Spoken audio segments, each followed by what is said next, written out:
M4 TV news కి స్వాగతం. నేటి ముఖ్యాంశాలు. M4 టీవీ న్యూస్ ప్రేక్షకులకు నిజాయితీగా, నిర్భయంగా ఎప్పటికప్పుడు తాజా కబుర్లు, భక్తి గీతాలు m4tvnews.com వెబ్సైట్ యాప్లో ప్రచురితం, ప్రత్యేక ప్రసారం చేస్తుంది. వార్తలు, ప్రకటనల కోసం సంప్రదించవలసిన సెల్ ఫోన్ నెంబర్లు 9666665026 9014163335. ఓం శ్రీ గురుభ్యో నమః. అందరికీ నమస్కారం అండి. ఈరోజు మనం ఉత్తరాఖండ 21వ భాగం తెలుసుకుందాం. 21వ భాగం తెలుసుకుందాం. ముందుగా గణేశుడి ప్రార్థన. శుక్లాంబరధరం విష్ణుం శశివర్ణం చతుర్భుజం ప్రసన్నవదనం ధ్యాయే సర్వవిఘ్నోపశాంతయే. గురుబ్రహ్మ గురుర్విష్ణు గురుర్దేవో మహేశ్వరః గురు సాక్షాత్ పరబ్రహ్మ తస్మై శ్రీ గురవే నమః.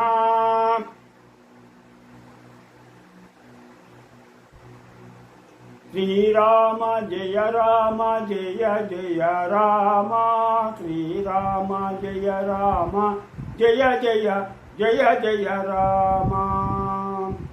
శ్రీరామ రామ రామేతి రమే రామ మనోరమే సహస్రనామ తత్తుల్యం శ్రీరామ నామ వరాననే. హరి ఓం. ఉత్తరాఖండ ఈరోజు 21వ అధ్యాయం.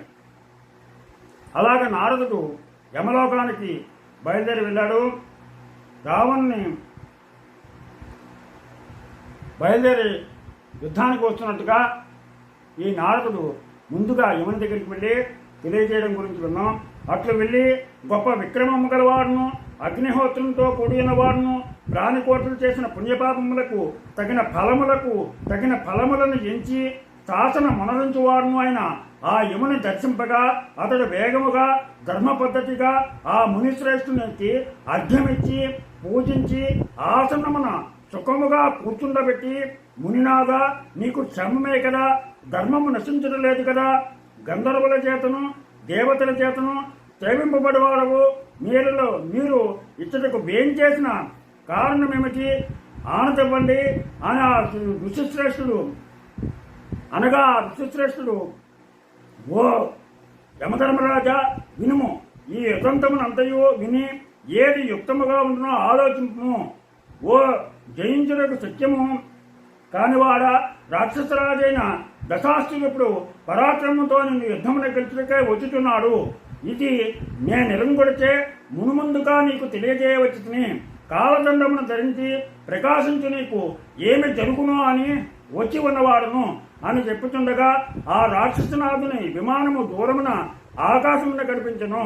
అప్పుడే ఉదయించుచున్న సూర్యుని వలె కాంతి దిక్కులందు నింపుచు అన్ని దిక్కుల చీకట్లను పారద్రోలుచు రావణుని విమానమా ఆ యముని పట్టణమును సమీపించను. ఆ పట్టణమునకు వెలుపల ప్రదేశమునందే జీవులు తమ పుణ్యపాపముల ఫలములను అనుభవించుచుండుటను రావణుడు చూచెను. యముని అనుచరులతో కూడిన ఘోరమైన రూపము గలవారును, క్రూరమైన మనస్సులు గలవారును అయిన సైనికులను చూచెను.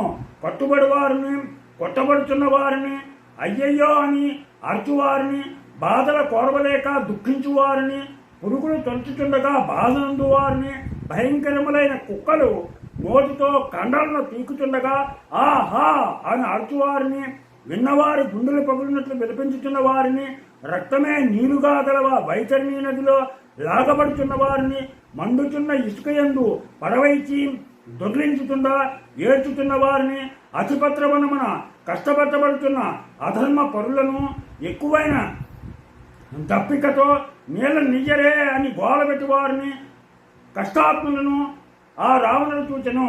ఆకలితో అలమటించుతున్న వారిని, ఘోరమైన నరకమున పడి గోలబెట్టుచున్న వారిని, ఉప్పుటేరులలో పడి కష్టపడుతున్న వారిని, మంగళి కత్తులచే కోయబడుతున్న వారిని,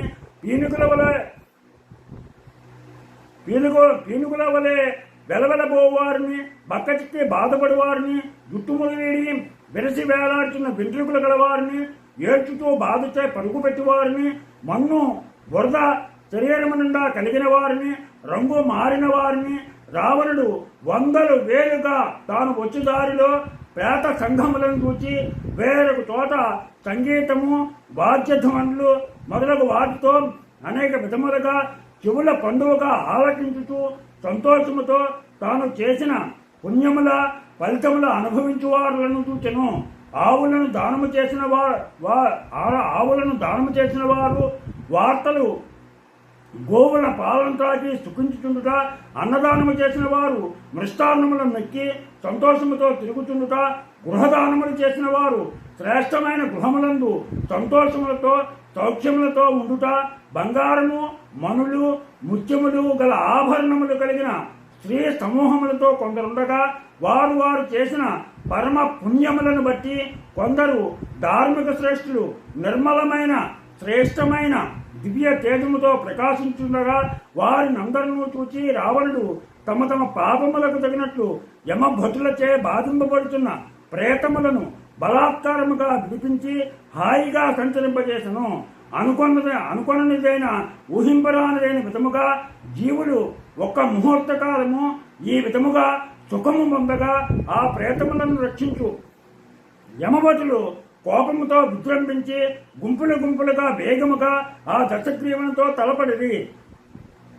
హాలాహలమును ధ్వనులతో అను ధ్వనులతో అన్ని దిక్కుల కోలాహలము జనింపగా యమభటులు యుద్ధమునకు వెళ్లి ఆగని జడివాన వలె పరిగములు ప్రాసములు తోమరములు శక్తులు ముసలములు మొదలైన అనేక విధములైనటువంటి ఆయుధములను ఆ రాక్షసుని విమానముపై ఎడతెరిపిలేక కోట్ల కొలది కురిపించిరి.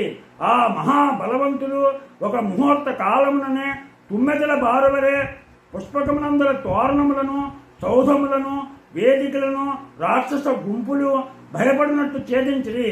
అట్లు యమభటులచే భగ్నమైపోయినను దేవ నివాసమై చెప్పునట్టి ఆ విమానము బ్రహ్మ మహత్యముచే పూర్తిగా పూర్వము వలె చక్కబడి ప్రకాశించుండను.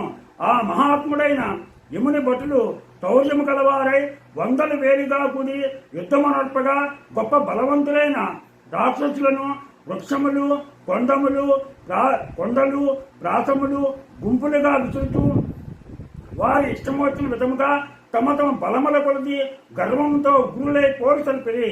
ఇట్లు పోరుచు అనేకమైన ఆయుధముల చేత తెగిన అవయవములు గలవారై మిత్రులతో తడిసిన వారై రావణాసురుని మంత్రులు యుద్ధము చేయుచుండగా ఆ యమభటులు విజృంభించి వారిని నొప్పించి బడలికలు కలుగజేసి రావణుని మీదకు వెళ్లి తోలముల వర్షములచే శరీరమంతయు చిల్లులు పడినట్లు మోతగా రక్తముతో తడిసిన శరీరము కలవాడై పుష్పకము మధ్యమందు పూచిన మోదుకు వలె ఒప్పెను.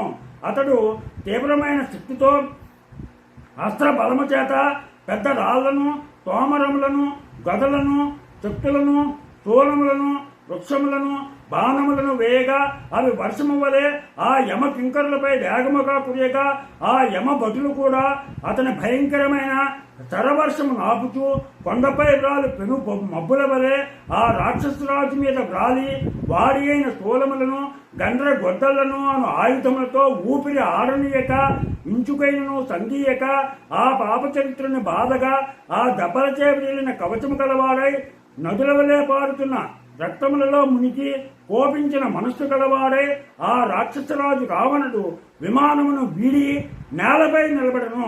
అట్లు నిలిచి విల్లును బాణమును బట్టి కఠినాత్ముడై తిరిగి బలమును పొందినవాడై ప్రళయకాలను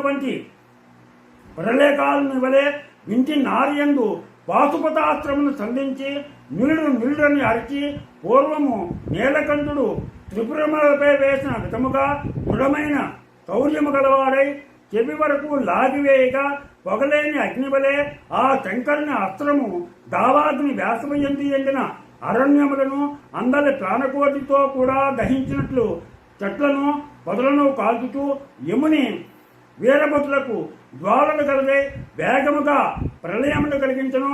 కారు కలిగిన చెట్ల వలె యముని సేనలు సంహరింపబడగా మంత్రులతో కూడిన రాక్షసరాజు భూమి బొనికినట్లు అధికముగా గర్జనలు చేసను. ఈ విధంగా రావణాసురుడు గర్జనలు చేస్తున్నాడు. దీంతో మనకి 21వ అధ్యాయం పూర్తయింది. రేపు మనం 22వ అధ్యాయం ఉత్తరకాండ 22వ అధ్యాయం తెలుసుకుందాం. మీకు నా ఛానల్ కనుక నచ్చినట్లయితే